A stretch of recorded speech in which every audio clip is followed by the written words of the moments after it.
Success means that when you cut up in the morning, there wasn't one more thing you could have done to get yourself to where you want to be at the end of the day. That's it. And you've crossed every T, you've dotted every I. There wasn't one more thing that you possibly could have done with your energy and your time than you did today. And when you put your head in your pillow at night, as long as you feel like that and you kind of enjoyed what you did throughout the day, you're winning life.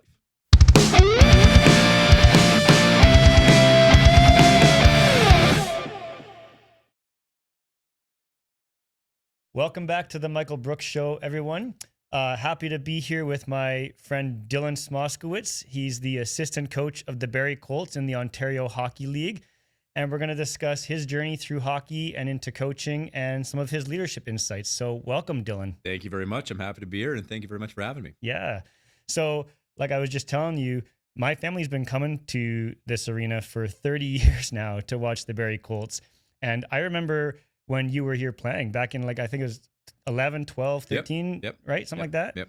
Just about over 10 years ago now. Yeah. Yeah. So it's been exciting to see you and your career move up from not just being a player, but now to being on the coaching staff here. And we come back and we get to see a coach. Yeah. No, it's again, it's just every day I come back as a coach. Almost sometimes you get confused in the morning. Like, are you walking as a player or walking as a coach? And I say that only because nothing's really changed around here. And I wouldn't change that for the world. You know, there hasn't been a huge revamp in any kind of the dressing room setup or the rink or anything like that, other than the staff that's here. Everything's the exact same. Like the stalls are the same. And I remember which stall I got to sit in as a player. So I remember, the nervous feelings of walking to the coach's office or getting called into the coach's office and seeing the different names on the board. And, is your name on the first line today? Or maybe you're on the fifth line. So now that means you're out of the lineup and all the nerves going into that. And now that's my safe space as the office. So it's funny how it's flipped over, but every day walking in here is just a good day. Very cool. You grew up in Richmond Hill, I think, right? Richmond Hill, yep. So tell me a little bit about your early years in hockey, growing up in Richmond Hill, what that was like on your journey up to being drafted into the OHL. So it was pretty typical Canadian family. I have two younger sisters, and I always played at the highest level of hockey. I was a Toronto Marlboro for 4 years, Nice. Mississauga Senator for my last 3 years in minor hockey. Ended up getting drafted out of the Mississauga Senators organization. Yeah. And it was always, any big game or tournaments, my entire family. So my mom, my dad, my two sisters would come watch, but it was always just my dad, taking me to every single practice, every skill session. He never missed. In my 9 years of minor hockey, he might have missed one practice, and he was upset about it. So he never missed a second and always gave me every opportunity, whether it was extra power skating sessions or stick handling sessions or shooting sessions or getting a mental coach, all this kind of stuff. Yeah. But it was everything. Backyard rink, again, summer tournaments, spring hockey. The only sports I played that weren't in the hockey season were roller hockey and ball hockey in the summertime. I never played any other sports. I just didn't want to. Yeah. It was watching Leaf games together, going to Leaf games together. For sure. So it was just hockey. And then on the other side, my sisters dance. So they would come to a game of mine. I'd go to a competition of theirs. And me and my dad would sit there and hate our lives for the hour we had to watch other girls dance. Or for the 2.5 minutes that my sisters actually got to go on. We were very happy. There you go. But we were always more happy to get out of there and get back to the rink. Right on. Yeah, I know my own son grew up playing hockey, and I know the journey, just helping your son, watching all the games, going to early practices, all that stuff. So that's pretty cool that your dad got to do that with you. Yeah, no, he was everything. He still is everything. So it's great that, and even now in Barrie, he's one of our scouts. Oh, no way. On an off day, I'll go home and we'll drive to a minor hockey rink together and watch a game. We both have our Barrie jackets on. Nice. I don't know who's more proud to wear the jacket, him or I. We both take a ton of pride in the logo and the organization. Yeah. But he doesn't miss a game. We talk about different players and tactics after game, stuff like that. So it just, since the first day I started playing hockey till today, it's always just been him and I.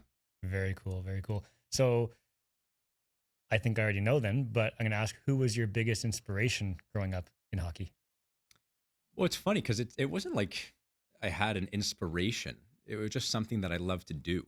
Yeah. And then eventually it just becomes a part of you. So it's not like I would go on the ice and think, oh, I'm doing it for this person today, or I'm doing it for that person. I just did it for myself. Yeah. And it wasn't something that ever had to bring out of you, because it was just like, I get to play hockey today. Yeah. I get to be with my friends. I get to go and do something I love. I get to train hard. It's all this kind of stuff. Yeah. So the only inspiration I think that drove me was just trying to be the best. And of course, like any kid, you want your dad to be proud of you. You want your parents to be proud of you, stuff like that. Yeah. But I mean, I was pretty lucky in the sense that I was more of a self-driven kind of person in general, but definitely a self-driven kind of hockey player. Yeah. And I think my dad would tell me all the time, like, if ever you don't want to do this, you tell me. Like, I'm not the one putting my skates on and going out there. Like, I'll drive you and I'll take you here, but Yeah. this is all you. And it's been me. And even into my coaching journey now, like, you're the one who gets yourself out of bed in the morning. You're the one who does the extra video session. Yeah. You're the one who takes pride in the little details. And if you don't have that mindset and mentality and that inner drive to do it, Yeah. I mean, it's such a competitive environment, whether you're a player or a coach. For sure. If you don't have that, you're shit out of luck. So what's it like when you find out you made the OHL? Like as a young player, it's a draft, right? Mhm. And then you find out you got drafted. Yeah. What's that experience like? Yeah. Moving up to the next highest level. So draft day for me was one of the worst days of my life. Oh yeah. Yeah, I was drafted 188th overall in the 10th round, and everyone thinks they're always better than they are. So you're sitting there, and the first round these days it's the first 3 rounds. Back in the day, it was only the first round on Friday night, and rounds 2 to 15 were on Saturday. And it's only online. So you click refresh, and hopefully you see your name. And I just did not see my name all day, from like 8 a.m. to like 2 in the afternoon. And you're sitting there, and you're like, I suck. I thought I was so good, but obviously I'm not that good. Yeah. And then your name finally gets picked. You come to camp and you realize like how far away you are. Oh man. But then that year, my first year, I didn't make Barrie. Yeah. Marty, actually, my head coach now and GM, cut me. Yeah. Because he didn't even know who I was because I was horrible. That year, you put so much work into it because you want to get here so bad.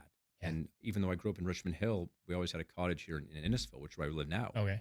And I remember coming to Horsepower Bar and Grill for dinner all the time with my family. Yeah. And looking out at the rink in the summertime, the ice was out, but you can still see the rink. You're like, man, like what a cool thing that would be if I got to play in Barrie and live in a cottage. And like, this is where I want to be. This is the only place I want to be. Nice. And when I finally made it, I remember getting the call from, I guess my dad told me, because he got the call, I think, from my agent at the time, saying that Barrie wants to sign you. And I just like, I couldn't believe it. Like the hard work paid off, and that's awesome. I'm here. I know I got a bunch of hard work to do still. Yeah. But it was, I wouldn't change any of that or trade any of that for the world. And the fact that I get to come back here and be a coach again in my favorite rink, in my favorite city, living at my favorite place on earth at the cottage. Like it's every day is a great day. That's awesome, man. Yeah. In the OHL though, just like the NHL, you get moved around sometimes. So I know after Barrie, didn't you go to Mississauga and then Oshawa or something? Yeah. So Barrie, what was that like? Yeah, so it wasn't really a trade. You know, I kind of got cut from Barrie. I didn't have my first year. I had a really good year. We were a weaker team, so I got more opportunity. Yep. My second year, Dale Howardchuk was the coach, and he did a really good job of bringing different guys in and developing different players to the point where we had almost a championship team. Yeah, and I just didn't fit into that. I just didn't find a role there. Okay. So I went home for a couple of weeks. I was practicing with the junior A team, about fully committed to now playing junior A, and my OHL days were done after a year and a week. And then luckily Mississauga had seen me play the year before I made the OHL in junior A when I played for the Chargers before I made the Colts. Okay. And they said, oh, this guy's a free agent. We can pick him up. And I went to Mississauga. James Boyd was great. Now the GM of the Ottawa 67s. Yeah. He was our head coach and GM, gave me a shot. Nice. Me on the first line power play. Got to play with Dylan DeMello and Riley Brace and Stu Percy. And I took off and had a great year, scored 33 goals, came back the next year, scored 29. Yeah, I was going to say, I saw your Mississauga stats. They're pretty good. Yeah. It was like 21 goals to 3 goals. Everyone's like, oh, what happened? I was like, nothing happened. I just didn't really play that well. Yeah. No one's fault but mine. And then I finally got my chance in Missy, had a good year. I got picked up by Oshawa in my overage year at the deadline. Okay. Again, really good team. Yeah. Didn't really have a role there. Maybe that's on me. I can only flourish on crappier teams. I guess that's why I never made it as a player. But we went pretty far in the playoffs, which was a great experience. And getting to play for DJ Smith as the head coach. Yeah. And Paul McFarland was our assistant coach at the time. Getting to play with Scott Lott and Michael Dalcole, some great players there. Nice. Being a part of the Oshawa kind of organization was a pretty cool experience. So again, a lot of people ask me, would you trade it? Would you have gone NCAA or anything like that based off where you ended up in your playing career and the fact that it didn't pan out? And I said, not for a second. Not for a second. I loved it. Yeah. All the 3 teams I played for, the 3 organizations I played for, I wouldn't trade it for a second. Right on. After OHL, you did a little bit of a stint in university, and then did you do some stuff in the States? Yeah. So I went to York, which was a mistake because I was never, it wasn't that I was a bad student. I just never cared about my studies as much as I should have. But coming out of the OHL, you think you go to the OHL because you think you're going to play pro. Yeah. And when you come out of the OHL without a pro contract, it's kind of like, it's almost like a midlife crisis at 20 years old. It's like, well, now what? Like my entire life, I've thought of going to do this. This is how my life is going to be. Yeah. And now people are telling me it can't be like that because no one's offered me a contract. Right. Well, I don't want to do anything else. Yeah. I never went to school. I never had any other interest, other than actually playing hockey. Yeah. So I went to York University, which was horrible, not because of anything else, but just because I wasn't in the right mindset to be a Uh, student at the time. So I put myself in a tough spot there. So that didn't work out. And then I got a chance to go play pro yeah. in the East Coast League, which it is pro hockey, but it's a low league, and the Yeah. lifestyle is very different than what I was used to. And I really did not like that. And then that was it for me. And that was the last the last hockey I ever played. Yeah. You talked about mindset there. I know mindset is so important in virtually every aspect of life, and especially when it comes to leadership with coaching, right? Mm. So, um, how do you think mindset impacted you at the various different stages? I know when you were coming in, you talked about some mindset, like coming out of junior into OHL. You talked about that kind of midlife crisis mindset after OHL, and you didn't know what to do. Um, how important has been mindset at various different stages, and how do you handle that? Mindset is everything. And unfortunately, well, fortunately, I understand that now. Unfortunately, you have to go through certain things Yeah, to finally get to the other side of it where you understand that. yeah, And I mean, my dad always says it, like, hockey players, they just mature quicker. Like, you come to the OHL as a 16-year-old, you leave as a 20-year-old as a full man. Even as an 18, 19-year-old, you're a man already. yeah, Just all the adversity you face and all the little things you have to go through that maybe people on the outside don't really see. yeah, Um, and it breaks some people. Some people don't ever get to develop that mindset yeah, for or sure. the importance and understanding of having a strong mindset.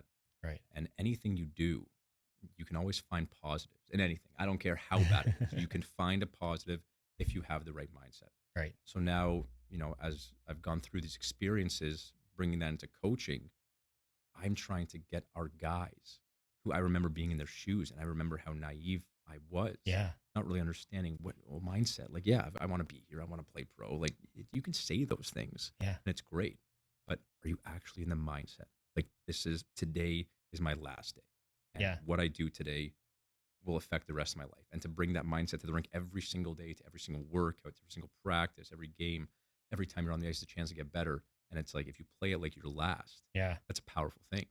And Yeah. unfortunately, some guys are so busy and caught up in the real world and just living their life that it's so hard to get into that mindset. Yeah. But if you can find it, and again, like I said, as from my experiences now, that's kind of how I bring myself to the rink every day to my Yeah. job as an assistant coach here in Barrie.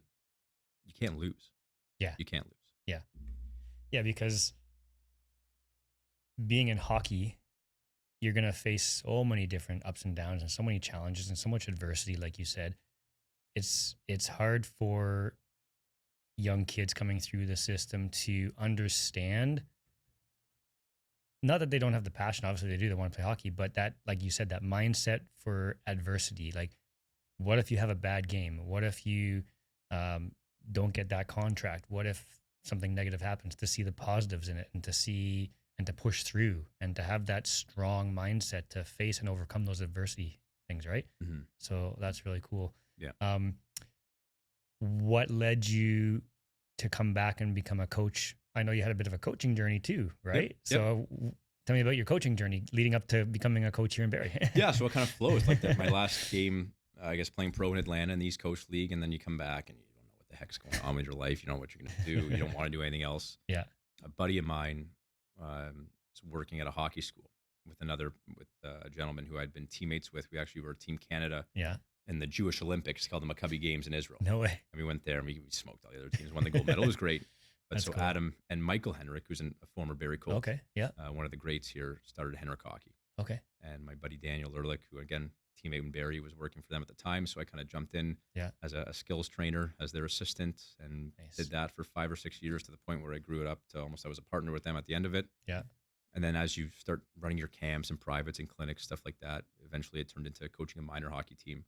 And as the minor hockey guys get older, for me personally, I got more enjoyment and excitement about going to the rink and standing behind the bench Yeah. and planning game plans, being around the guys, the team camaraderie, the chemistry, developing that Nice. kind of stuff, Yeah. more than individual one-on-one skill training, which Yeah. I still enjoy, but I could tell right away that being behind the bench was my passion, and that was my calling, and that was what I was going to do. Nice. So at that point, when I realized that, I started kind of pushing the pace on getting into a higher league.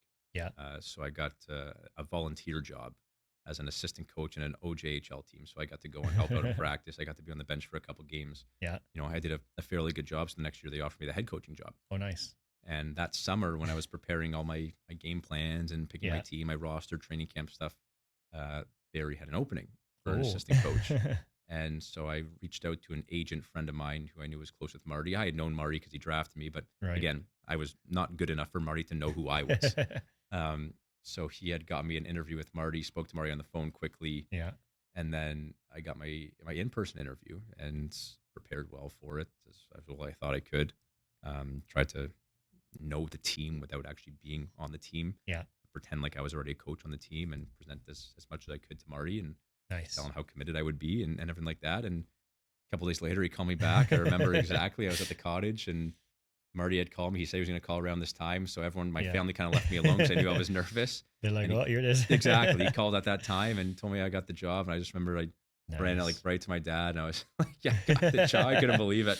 That's cool. And then again, every day has been, I've learned more. Like I pride myself in that I haven't let one day go by since getting the job here as an ex-player who at the highest level coached minor hockey 14-year-olds to jumping into guys with NHL contracts literally the next day. Wow. From going from minor hockey to the OHL. Yeah. It was a lot for me, but every day you get a little bit better. Every day you get a little more comfortable. Every day you find your voice. Every day you get more confident. Nice. To the point now where I feel good about myself as a coach. Obviously, I'm excited to keep learning and excited to keep growing, but I'm happy to see where I am today compared to the first day I got here. Very cool. Very cool. Is there something that's maybe stood out to you that's been the most rewarding moment of your coaching career so far with any players or any moments or anything like that? I think for sure the most rewarding was when Cole Baudouin got drafted to the NHL. And I just got to meet Cole a few minutes ago. That's pretty cool. He's just such a special guy. And he's just built different. I tell him that all the time. Everyone does. So you're like, there's successful hockey players, there's great hockey players, and there's Cole Baudouin. Like he's just built different than everyone else. Nice. And I came in my first year as an assistant the same year as him. Yeah. So he's a 16-year-old who enjoys going to the gym. I like going to the gym. I was working with the forwards at the time. Now I'm the D coach, but a lot of time was spent with Cole after practice on his skills and face-offs and all this kind of stuff. And we just built a really great connection.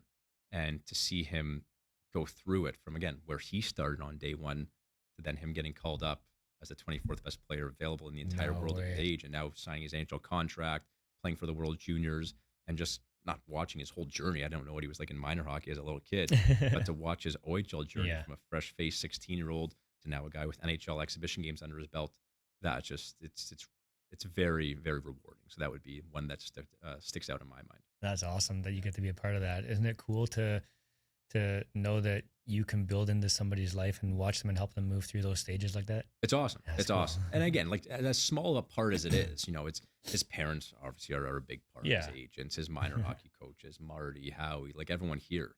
And if I'm like 0.1% of any success he has, that's huge. Oh yeah, take that. That's awesome. Yeah, because just like a hockey team, there is no individual success in life. Everybody's got some people around them that are building into them, right? So to just be a part of that, it's pretty cool. He's a pleasure to work with, and again, I feel honored that I'm even considered a small, tiny part of that.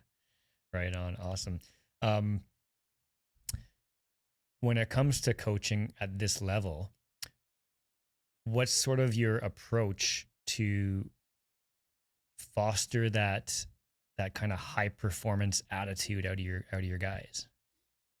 It's a good question. Like when you get to this level, luckily players who have gone through it for so long and are good enough to now get to this level, they come with a pretty good mentality of that high performance, the effort it takes, the sacrifice it takes, the discipline it takes. So there's not much to it. Now with some of the younger guys, you kind of have to direct the ship a little bit sometimes and just let them know, like, you're coming from something that was a hobby to now something that's more of a business. But yet still keep it a hobby. Because when you lose the love and the passion for it, it turns only to business, you're finished. You're done. So I don't know if it's more of a challenge to get them to buy into that professional mentality. Or just to get them to buy into it and mix in a little bit of enjoyment and fun as well, while being professionals, while getting your sleep, while getting your proper nutrition in, while understanding that the 45 minutes we keep you on the ice today is the 45 minutes that you're going to work. Yeah. and you could spend the rest of the day with your buddies, your teammates, your friends, anything you want to do. Yeah. But when you're here to work, you're here to work. You're on our time, on our Yeah. coach's time, on our organization's time. Yeah. But we've been pretty fortunate with the guys here in Barrie. I give our scouting staff a lot of credit and our management staff a lot of credit. We pick some pretty good people here. Awesome. So it makes our job pretty easy. Right on. That being said, what would you feel would be qualities of, what would be the best or the top qualities of a successful athlete or a leader on the team? I think a couple come to mind. I think an unrelenting will, and you want to say work ethic, but I just think a will, because everyone works hard when you get to this level. But there's a certain will to fight through adversity, right? You have to have a certain will to go and compete. You got to have a certain will to win. Yeah. And even here, like at this level, you can tell the guys who have that will. And it's not all of them make it to the next level. You know, some are undersized, some are underskilled, but the will shines through. So it doesn't always result in a contract and millions of dollars. Many times it does.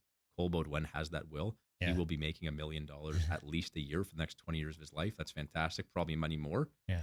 But there's some guys who will go and play university hockey after. Some guys will never play hockey after, but they have that will. Yeah. And I think that is the first key ingredient, I would say, to being successful at this level here. The next thing is the discipline and the consistency, right? There's so many outside influences that could come up when you're playing in the OHL. Yeah, for sure. I speak for myself, where when I came to Barrie, I was in high school, and every girl you walk by wants to go on a date with you. Everybody in the street, you go for dinner, you go out with your billets, like everyone's coming up and taking pictures and autographs. It's so easy to kind of start feeling yourself a little bit and be like, oh, like I don't need to go to the gym today because I'm so good. Like this guy wants my autograph, and this guy wants to have me over on his podcast, whatever. Like you start to kind of get a little bit of a big head, and you lose the sight of the final goal, the finish line. Right. And so the guys who can stay disciplined, about, okay, this is great, I get all these perks for being here, it's fantastic. Yeah. But I know I got to keep doing my job. I got to keep being dialed in. Like I said, my workout's got to be hard, and tomorrow's going to be even harder, and the next day's going to be even harder. Yeah. And I can't be staying up late all because this girl wants to hang out with me. I got to get to bed at a certain time, and I can't be going out on a date and having ice cream after because that's not part of my diet plan. Yeah.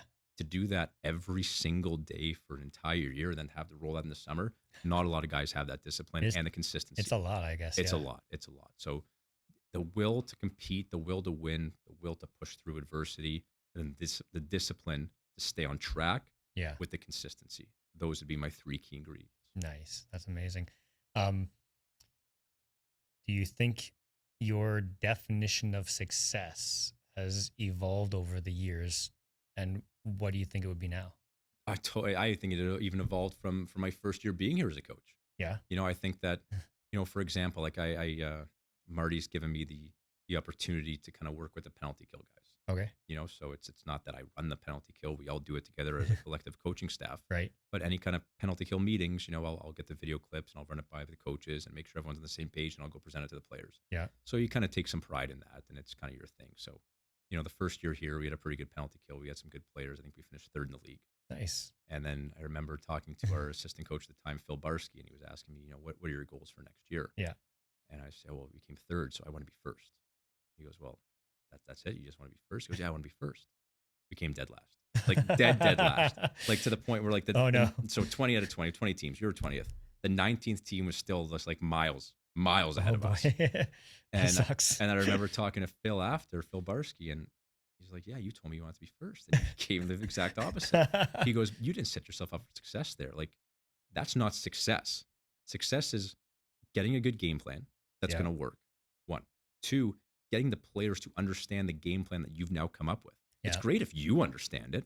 Unfortunately, you're not putting on your skates and going to defend the penalty kill against the other team. The players are. Yeah. So if you can't come up with a game plan based on your pre-scout and time spent and understanding of your opposition, and you can't teach it to your players with the right video clips and the right language and the time it takes to kind of get something taught to somebody else, what's that? That's not success, right? And you're not going to have success. Yeah.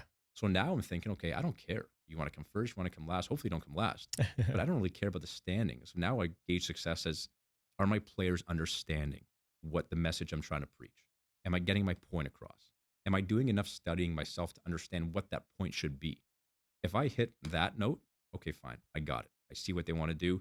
Now I got to teach my players. Okay, now I see my players trying to implement the teachings. Yeah. That's successful. If the puck ends up in the back of the net and the penalty kill percentage is low, it is what it is. Yeah. Sometimes bad bounces happen. Like I said, shit happens. Yeah. But success would be for the guys to feel good about themselves, feel good about the game plan, and feel like they understand the game plan. Yeah. And I would never have told you that answer 2 years ago. That's a good outlook, because you can have an idea, like you said, like we want to be first. You can even set a goal. Mhm. But if you can't, like you said, come up with a plan, teach the plan to the others, bring the others along with you as a leader, and get them to buy into your plan and implement it with you, what good is the plan? Exactly. Right? 100%. So yeah, I like that definition. That's pretty cool. Yeah. That's a good If you were talking to young kids who are aspiring to make it up through the OHL and into the NHL and stuff, in their own hockey career right now, what advice might you give to the young guys looking up at some of these guys or the NHL players and aspiring to be like them? So two things. And then the first thing I'll tell you is that my dad told me this all the time. I didn't really understand it until obviously you get older. And he'd always say, you never know who's watching. And he would take me like this rink at like 6 a.m. We hired like a power skating coach. And Yeah. we were clearly, besides the Zamboni driver, Yeah. we were clearly the only two people in there, me and the power skating coach. And he would tell me, that's 5:30 in the morning. You never know who's watching. Like, Dad, I see the parking lot. There's no one watching. Trust me. There's not literally one no one person here, watching. Dad. But you don't know what happens, right? Yeah. Maybe that power skating coach is affiliated with a team. Maybe his best friend's a GM somewhere. Maybe the guy driving the Zamboni went to high school with the coach of a team who Monday you want to make. And he goes, oh, there's this guy out there. He's wearing this Mississauga Senator stuff. It's minor hockey. You should take a look at him. There You go. actually never know. And I've seen it countless times since that moment Yeah. as a 12 or 11-year-old kid where that actually rings true. No way. So number one, I would say you never know who's watching. As long as your skates are going on your feet and you're going on the ice, you better bring it. You better bring it because you just never know. Yeah. And number two, you keep going. You just keep one foot in front of the other. There's going to be a million people in this world and a million times in your hockey career where people are in just different situations are going to try and bring you down. Yeah. Keep going. If you really love it, if you're really passionate about it, you keep going. You put one foot in front of the other. Yeah. You wake up the next day with a positive outlook, with a positive mindset, and you just keep pushing through. Yeah.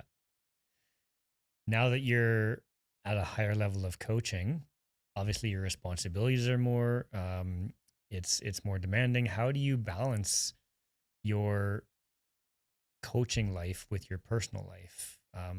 For people that are looking at business people and leaders and saying, yeah, I want to be at a higher level one day, but then how do I balance that with the other parts of my life?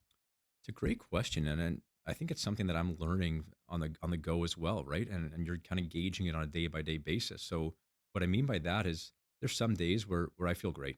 Like I feel like, we did good work at the rink, and I was here at 6. I got my workout in, got my video, had a good practice, and my mind is still like engaged to the point where like after my afternoon workout, I get home and there's some OHL games on, and like I'm good to go. I can watch it. I can take my notes. I can do my video even at that point, and let's wake up the next day and do it again. Yeah. And there's some days where, even if you watch the video, you might not be retaining it because you're run down, or you've watched too much video and there's been too much. And I think knowing yourself about where you're at and how you're feeling is the most important part. And on those days there, take a step back. Take your girlfriend for dinner, go see your parents, go hang out with a buddy, go watch not a hockey, go watch a football game or a basketball game or something like that. Yeah. Go watch a movie. But I think if you really want to be successful at something, those days where you got to take a step back should be few and far between. At the same time, it's important to know when you need one of those days. I don't think anyone knows yourself more than yourself. Yeah. And that's how I've kind of been dealing with it to date. Maybe eventually we talk again in a couple of years or a couple of months and I have a better answer for you. Yeah. But other than feeling myself and understanding where I'm at and my energy levels and my focus levels, and do I need a breather? Do I need a reset? Am I good to keep plowing through this? I think that's how I've been dealing with it. Right on. Now I know it's maybe a little early because you're just newer to coaching. Mm-hmm. You've got a long coaching career ahead of you, I'm sure. But if you were to kind of think ahead, what legacy would you want to leave to the kids you've coached, to the teams you've worked with, to others coming up behind you? What do you feel would be like your legacy to hockey? It's a pretty, I don't want to say an easy one, but it's something that I I take a lot of pride in number one, and number two, it comes naturally to me. So I think it's something that I feel safe answering. Yeah. Is that the players who I coach when it's all said and done, when they get interviewed about, oh, how was Coach Dylan, how was Coach Smosk at the end of the day, I want them to really say two things. Number one, that I always had their back. Nice. So no matter what the situation was, whether they were playing well, playing crappy, whether we were getting wins, losses, the team was great, team was shit, the coach always had my back. Yeah. As long as I worked hard for him, as long as I did my best and brought my A game to the rink every single day, whatever I needed from him, he had my back. And number two, I was always there for him. Yeah. Marty has taught me that. He has an open door policy since day one. And that's something that I love. I want the players to come and reach out to me at any time, whether it's to do with the penalty kill, whether it's to do with 5-on-5, whether it's to do with their parents at home, whether it's to do with their girlfriend, what they're going through. It could be hockey, it could be not hockey, it could be anything in the world. But if you call me as your coach, I will answer you. And if you need me as your coach, I will be there for you. Yeah, the X's and O's and this kind of stuff, anybody can do that. Anybody can do that. But to build those relationships with the players can trust you enough that like you're the guy they go to, and to know that you're always going to be there for them, that would be the legacy I want to leave. That's such an inspiration and such an inspiring legacy mindset to have, because like you said, anybody can do the coaching exercises, the X's and O's, the skills training, this and that. But to bring up people or kids that know that they can call you and trust you, and you got their back, and they can count on you, that's something special. It's huge. It's huge. So, and then you see the players, as a coach, again, you want to win. Yeah. More than anything else, you want to win. And the players who feel the most comfortable are the players who perform the best. Nice. And it takes a lot of time and a lot of effort Yeah. to give yourself to the players like that. Like, Yeah. again, at the drop of the hat, you're out for dinner with your parents and your girlfriend, and someone needs you, you're gone.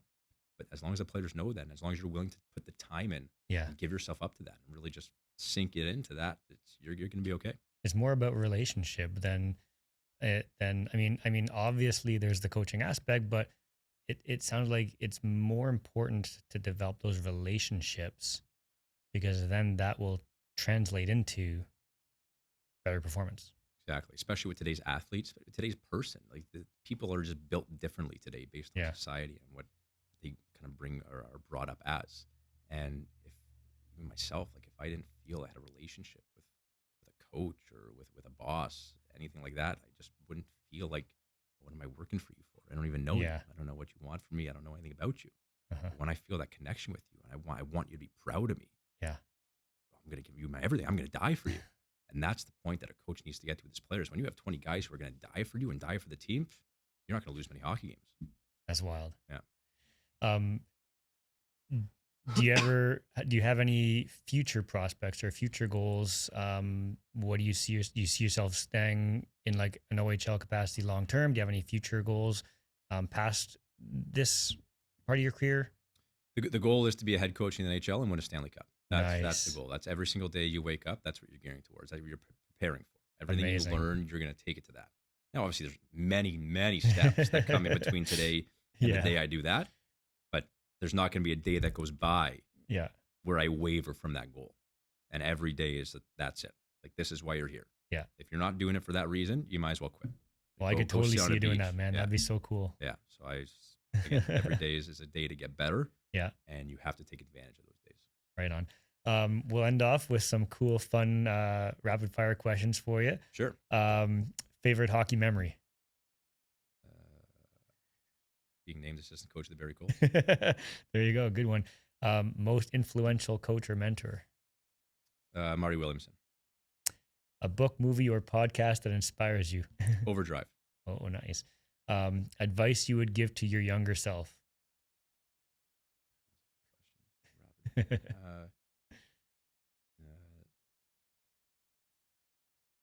No one's judging you as much as you think they are. Oh, I like that one.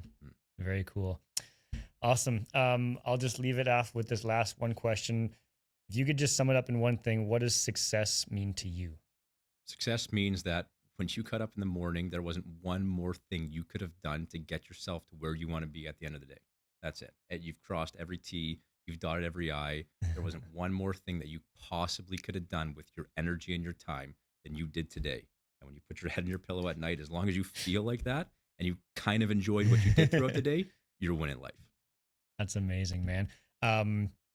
I don't know if there's a way that fans can connect with you on social media, or is there like through the Barrie Colts website, or is there a way anybody can connect with you if they ever wanted to? Yeah, definitely through the Colts website. Okay. Our media guy, Colin Jennings, is great. And if there's anyone who wants to talk to me or ask questions, I have all the time in the world. Myself, I'm kind of off the grid. I don't have Yeah. Instagram or TikTok or that kind of stuff. I think it's just a distraction from, again, of what I got to do in Right my on, day. man. But the Barrie Colts are very active on social media. If anybody wants to get a hold of me, contact us through one of our social media platforms, and I'll be happy to chat. Cool. Well, I really appreciate you having on the day. Thank you very much. Yeah. Such a pleasure to get to know you more. Thanks for having me. Yeah. And stay tuned for more episodes.